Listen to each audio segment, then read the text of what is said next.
সালটা 1999 রাত 2:30 তৃণমূল করার অপরাধে কেশপুরের শেখ হসরত আলীর হাত কেটে নিয়েছিল সিপিএম এর হাড়মাত্রা।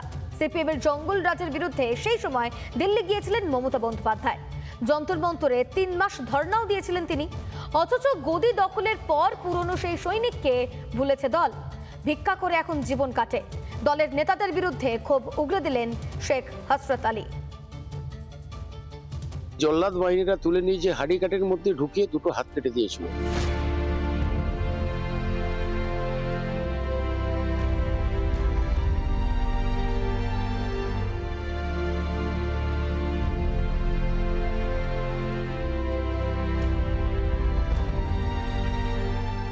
অপরাধ তৃণমূল কংগ্রেস করা এবং তৃণমূল কংগ্রেসের ঝান্ডা ধরা।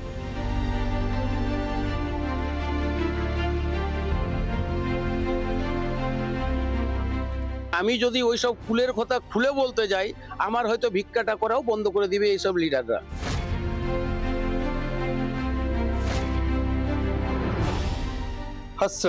শেখ হসরত ইনি সিপিএম এর আন্দোলনের বিরুদ্ধে লড়াই করতে গিয়েছিলেন। সেই সময় তার হাত কেটে ফেলা হয়। মমতা বন্দ্যোপাধ্যায় এবং তৃণমূল নেতৃত্ব তারা কিন্তু মঞ্চে এই হসরত বাবুকে দাঁড় করিয়ে রেখেই বলেছিলেন সিপিএম এর শেষপুর হবে এই কেশপুর। কেমন আছেন কেশপুরের তৃণমূলের পুরনো যোদ্ধা?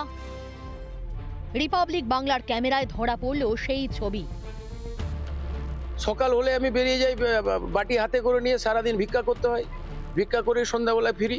জাড়ে শীতে এইভাবে আমাদের সংসার চলে। আমার 4-5টা মেয়ে এবং আমার 5-7 জন মেম্বার। হ্যাঁ, বউ লক্ষ্মীর ভান্ডার পাই আর আমি ওই হ্যান্ডিক্যাপ ভাতা পাই। তাছাড়া আর কোনো পথ নেই আমাদের।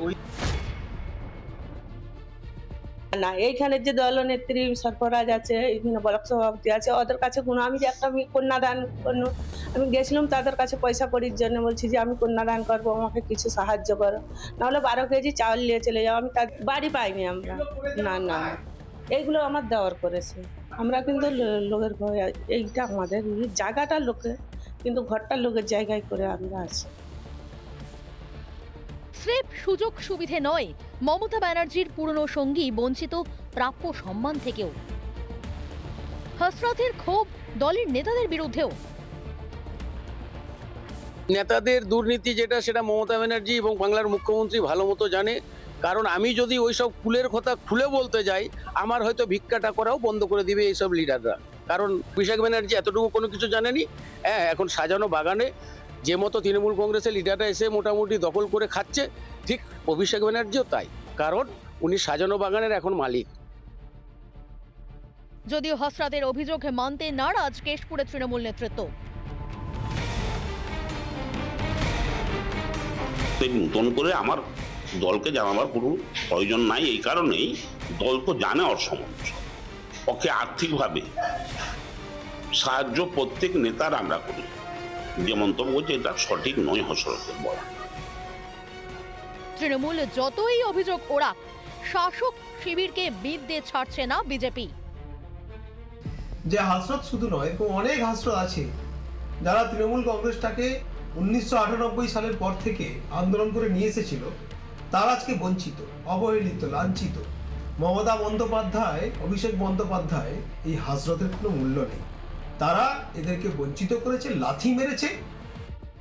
দলের জন্য লড়াই, হাতও খুইয়েছেন, তারপরও তৃণমূলের থেকে মুখ ফেরাননি।